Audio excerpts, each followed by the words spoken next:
నాకు నా కృతజ్ఞతలు తెలియజేసుకుంటా ఉన్నాను. ఆయనతోటి అనేక సందర్భాల్లో చాలా గంటలు గడిపాను. చాలా గంటలు గడుపుతున్నప్పుడు ఆయన ఒక పోలవరం ప్రాజెక్టు మీద కానీ, ఆంధ్రప్రదేశ్కి రావాల్సిన నిధులు కానీ, ప్రాజెక్ట్స్ కానీ, ఆయన విజన్ చాలా అద్భుతంగా అనిపించింది నాకు.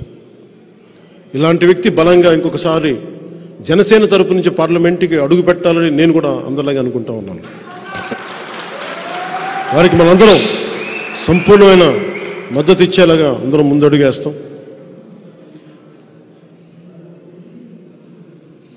జగన్ గారు మాట్లాడితే సిద్ధం సిద్ధం సిద్ధం అని చెప్తా ఉన్నారు ఆయన. ఇది నేను మొన్న రెండు సందర్భాలు చెప్పి ముగిస్తాను. ఒకటి, సిద్ధం సిద్ధం అని చెప్పి ఊరంతా, రాష్ట్రం అంతా పోస్టర్లు. దేనికి సిద్ధం? సిపిఎస్ దేనికి? ఇందాక బాలశౌరి గారు మాట్లాడుతూ ఉంటే నేను అబద్ధమే చెప్పనన్నారు ఆయన. చెప్పేదే అబద్ధాలైనా.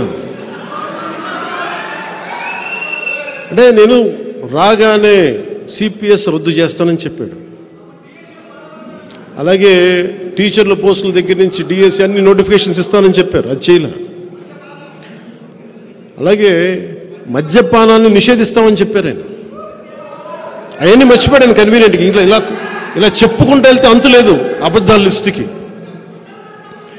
జగన్ గారు మీరు బాధపడకండి, మేము వస్తున్నాం, ఎన్నికల రంగంలోకి అడుగు పెడుతున్నాం.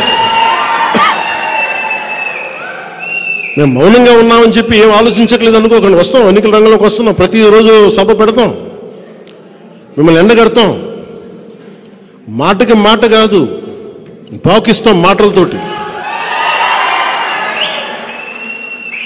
మాటలు కత్తుల్లా వస్తాయి, మీకు ఇబ్బంది పెడతాయి. భయపడకండి మీరేమి.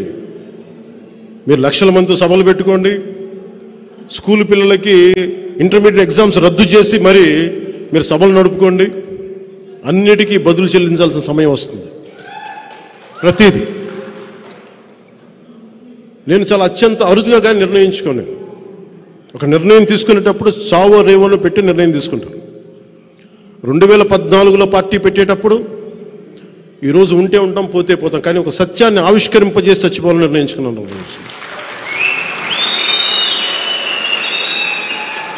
అలాగే పార్టీ పెట్టాను, అలాగే పార్టీని నడుపుతున్నాం. పార్టీకి నిధులు కాదు కావాల్సింది, పార్టీకి కావాల్సింది మనందరినీ కలిపే ఒక భావం. మనందరం పూసలం, మనందరం ఆ భావంతో కట్టబడ్డ పూసలం మనందరం. భావం పోయినప్పుడు పూసలు ఎగిరిపోతాయి. ఎంత బలమైన దండ అవ్వాలంటే జనసేన అది తెంపలేనిది అవ్వాలి. సో భావమే మన కట్టుబడి. అందుకనే మనకి 7 సూత్రాల దారంతో మనందరం కట్టుబడి ఉన్నాం ఈ రోజున. అదే 7 సూత్రాల ఈ దండకి ఇంకొక మణిహారమైన బాలశౌరి గారు వచ్చారు. ఇంకో మాణిక్యం. మేమందరం కలిసి ఈ రాష్ట్ర ప్రయోజనాల కోసం పనిచేస్తాం, రాష్ట్ర భవిష్యత్తు కోసం పనిచేస్తాం. నేను ఎప్పుడు కూడా వచ్చే ఎన్నికల గురించి ఎప్పుడు వచ్చే తరాల కోసం ఆలోచిస్తాను.